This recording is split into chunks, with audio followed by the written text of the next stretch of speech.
Hello and welcome to Career Bytes, a podcast and video series where I bring the best resources, guidance, and real-life advice to help you ace your career and ace your life. If you're a job seeker or are looking to pivot in your career, tune into these episodes or leverage articles on our website at careeracers.com. There we offer tips, tricks, and tools to ace your career journey. I'm your host, Polaki, and I'm excited to help you ace your career and your life. With us today is Laura Mazullo. Laura, welcome to Career Bytes. Thank you. It's lovely to be here. Hello, everyone, listening or watching. Hi. So Laura, everyone, is the founder of Eastside Staffing, a specialized recruitment firm focused on the placement of human resources professionals specifically. But Laura also offers customized coaching, training, and consulting services for HR job seekers, talent assessment professionals, and HR hiring managers. So Laura, I'm going to begin by asking you the same dreaded interview question. Tell us a little bit about yourself. Amazing. Well, I always coach my job seekers that the best way to answer that is to think past, present, and future. So that's how I'll answer it. So I've been recruiting for 17 years, and I worked for a global recruiting firm for 5.5 years during the Great Recession of 2008. And in 2012, I realized that I wanted to launch my own business. So I wrapped things up there. I resigned and I launched my own business, Eastside Staffing. This month, March of 2021, marks 8 years. And currently, I am here with you doing this podcast and sharing our expertise and our wisdom. In 2020, it became clear there was a need for coaching in our community. And that's when I really started to offer, in a more structured way, coaching for the HR and talent acquisition community. As you and I both know, it's a community that can often be underserved and is just as worthy as professional development as any other team. So it's a little bit about me. Wonderful. Well, as you stated, the past year has definitely changed how our work and our life looks for 2021 and the rest of the future, right? Yeah. So how do you think this past year, especially because of this pandemic, has changed our career journeys? I am hopeful that it's made everyone very self-reflective. I believe that when we go through a collective trauma, it's an opportunity to pause and stop and look around and say, am I happy? Am I engaged? Am I working to my purpose towards my values and my goals? And I think the HR community tends to always be in go, go, go reactive mode. And 2020 was sort of that pause where everyone could look around and actually question the way they're doing things. And it's become, in my view, a very exciting time of disruption and people really willing to receive feedback and just make actionable change. Absolutely. Less doing the way we've always done them and more, let's try something new. Absolutely. So you're a career coach and you're a great one at that. And technology is one area that we've all learned to leverage this past year. How have you been leveraging technology to help your clients and mentees? I think what's been really fun for me about technology is how global it is. So, for example, I started coaching a new talent acquisition professional last week. She lives in Dubai. She grew up in South Africa. She works for a company based in the Ukraine, and I am coaching her from New York City. And that is all possible thanks to technology. I mean, I was never, I was in a New York mindset before 2020. And when you know better, you do better. Technology has shown me that I can be working with clients all around the globe. And that's a beautiful advantage of technology. Absolutely. Wow, that's as global as it can get. What a wonderful opportunity and a challenge as well, right? Yeah. And she found me through social media. So there you have it, where LinkedIn, Twitter, Instagram, YouTube, Clubhouse, those connect me to people. And then the fact that we can use Zoom or Google Hangouts or WhatsApp to actually connect, to coach, to train, to develop. It's just a beautiful reminder that without that technology, we would never meet each other. Yes, technology is definitely the enabler of the connections that we're all making in today's world. Definitely. Yes. So, coming to job hunting and job searching for HR professionals or any professionals for that matter, you know as well as I do that searching for a new job is one of the most exhausting and stressful things one can do in life. We've all been there. Yes. And when on the job hunt, mindset is everything. That's been my experience. What's one piece of advice you have for professionals who are looking for a new position virtually in the midst of this pandemic?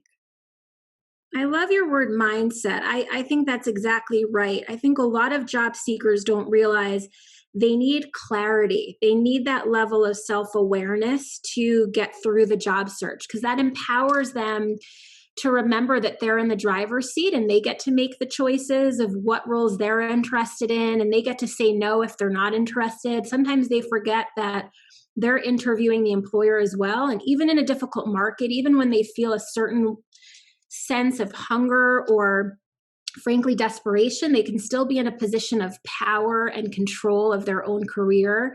And if they stay in that mindset, I find it's a much more enjoyable process for them. Absolutely. Yeah. And coming to the virtual side of things, we are all kind of having to get into this video interview and video resume mode. Specifically, what advice do you have when it comes to that video resume and video interview phase of our job search? Yeah, I haven't seen a lot of the video resumes yet, but I will be very intrigued if there's more and more of that coming up. I think the one advantage to doing a video interview is that you can have a lot of notes on your desk that they can't see. I mean, I have notes right now for our conversation and all sorts of things over here that are not visible to you in the camera. And that's an advantage when you're in a normal boardroom in real life. You can't have post-its or cheat sheets or little even kind of self-help quotes to remind you to stay confident. So really taking advantage of curating your own physical space, even if it's just a small nook in your house that you can benefit from. That's one thing. And I think really just remembering that you need to be building a connection with people, whether it's through a screen or in real life, that hopefully the employer is doing the same, but the idea is that it should be a positive experience for both parties. So I always say it's not just a candidate experience, it's a recruiter experience, a hiring manager experience. Everyone involved in a hiring process wants to feel seen and heard, and we can use technology to do that. Absolutely. And I like the little tip about, building confidence during the video interview with little cheat sheets and post-it notes. It really boosts your confidence, definitely, right? Yeah, I know you and I have given each other private tours of our space, and we have lots of things like that around. And it We brings certainly joy to do. your desk and to your workspace. Absolutely. I have a lot of post-it notes like I showed you the other day. Yeah, same here.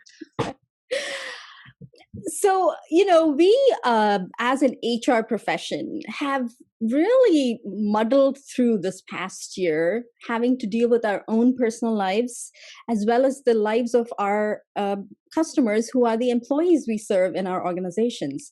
And the pandemic has definitely wreaked havoc on our mental health during this time. Where do you see the greatest need for development for HR professionals, in their Love this careers? question. Keep going. No, this is so great. This is such an important question and important topic. Absolutely. I've been an HR professional for over 20 years, and I've known HR professionals who really had to, you know, really take care of themselves during this pandemic because it was very stressful for them, especially because they had to take care of their kids or their elderly parents or relatives, themselves, their spouse, and also take care of all the employees who were constantly contacting them to help them.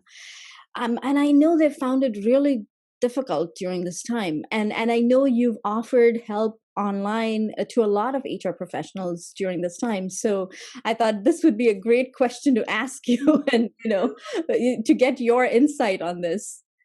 Yeah, gosh, it's so energizing for me to even be asked it, because this is something I'm so passionate about. And I know we don't have tons of time, but I just took a couple notes as you were asking me the question, because my brain works well with note taking. So I will get through these concisely. But the first thing is, I did a talk last year for Bamboo HR on the self-worth, the power of self-worth in HR. That's free for anyone to watch. That I'll send you the link to it that you can share in the show notes. But I believe self-esteem is the most important thing we have to develop in HR, and it's still a huge area of development. So because of years of being told that we don't have value, we don't have the seat at the table, we're just order takers, we don't have strategy, frankly, that has lowered the self-esteem of our profession. So it's like a bullied child. Eventually, unfortunately, there are some ramifications from that experience. And we need to pull ourselves out of that now. So instead of blaming and shaming all the executives and leaders, we have to take some accountability to look in the mirror. So I recommend therapy and coaching and self-help books for everyone in HR with no shame, because I believe that the more self-awareness and clarity we have, the better prepared we are to serve other people. So that's huge. I think, I wrote a blog in 2014, I think, on LinkedIn that says HR has to put their own oxygen mask on first. And I find it so fascinating that 7-8 years later, because it was either 2013 or 14, that we're still talking about this. Like, it's annoying to me that we're still talking about it, but if we have to keep talking about it, we will. There is power in leading from the front and setting the example and being the model for your organization, that you cannot partner with the rest of the business if you're not taking care of yourself and your own team. So a big area for development is HR feeling so underserved. I see teams without performance reviews, without training and development, without a budget for external recruiting firms or HR tech. And it's like, well, your own team needs things as well, their employees as well. And the last piece that I'm noticing the most in 2021, a big area for development, is this opportunity to go from a fixed mindset to a growth mindset. I know I was sharing with you privately before about this, but there are many HR leaders who are very fear-based and they're holding on to the past, right? This is the way we've always done it. I don't want to change it. I'm afraid of newness. What will I lose? What will be ahead of me? And the growth mindset, getting to a place where you're willing and able to receive feedback, that's the power, but it takes enormous humility. So I'm always coaching about that. There is power in humility. It's one of my company's core values, because if we can't get to a place to say, I don't have all the answers, even if I've been doing it 20 years, we won't see HR evolve. So wonderful that's it all insight. in a nutshell. No, that's great. That's a great insight, and definitely resonates with me, because I've seen it in my HR career where we've definitely been underserved, and we've been unwilling to ask for help because we think we are HR. We should know all the answers, and you're so right about that. And I hope that mindset can stay in the past. Like, it's okay that we once did that, but I think we need to just let that go now. Yeah. True. Very true. Well, let's hope that in 2021, that'll be a new journey that we all undertake and are very successful in flipping that narrative to the other side of the coin. Exactly. And those of us who are doing that work, just keep sharing it with others, that there's power on the other side. Absolutely.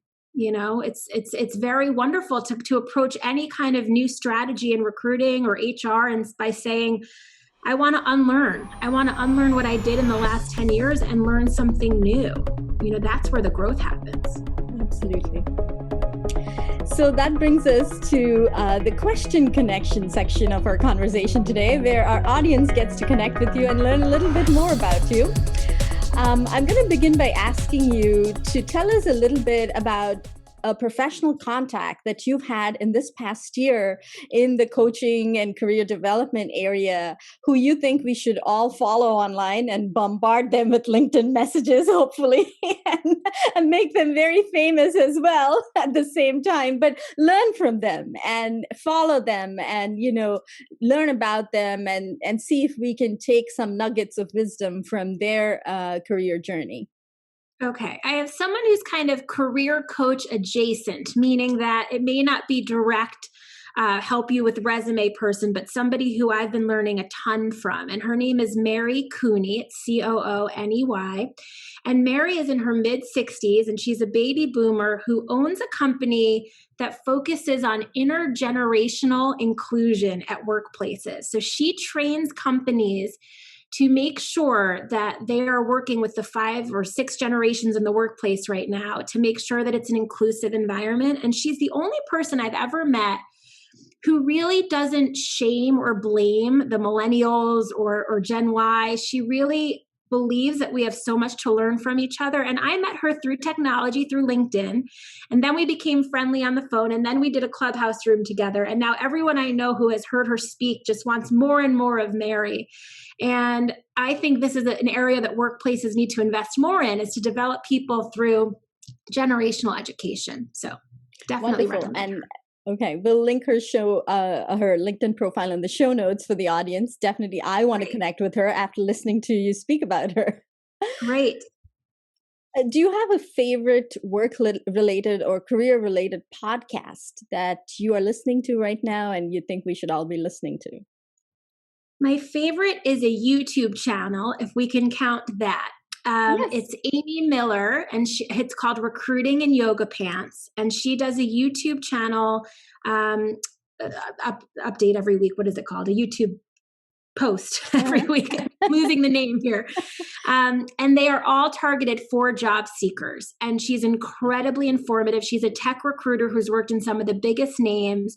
She's also a friend of mine that I met through social media. But Amy is so generous with her time in sharing tips about resumes and job searching and the applicant tracking system. And any job seeker I talk to, I send Amy's YouTube link. So I'll make sure we share it here as well. Wonderful.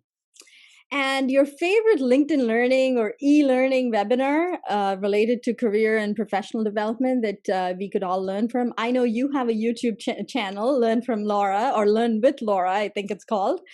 In addition to that, would you recommend another LinkedIn Learning or webinar? Yeah, you know what? I just thought of something, and we can swap this when you post it. But sure. Okay, so Christopher Lynn, who I just met, he has a podcast called People First, which I will send you. I don't know if you know him yet, but he is wonderful. Okay. I'm actually going to be an upcoming guest on his podcast, but he's been interviewing people leaders and recruiting experts just to kind of understand the market better. And he's new in the podcasting space, but really passionate about the HR community. So I will make sure both that and Amy become a resource for the community here. Absolutely. And we'll link their profiles in the show notes as well, so the audience can look them up.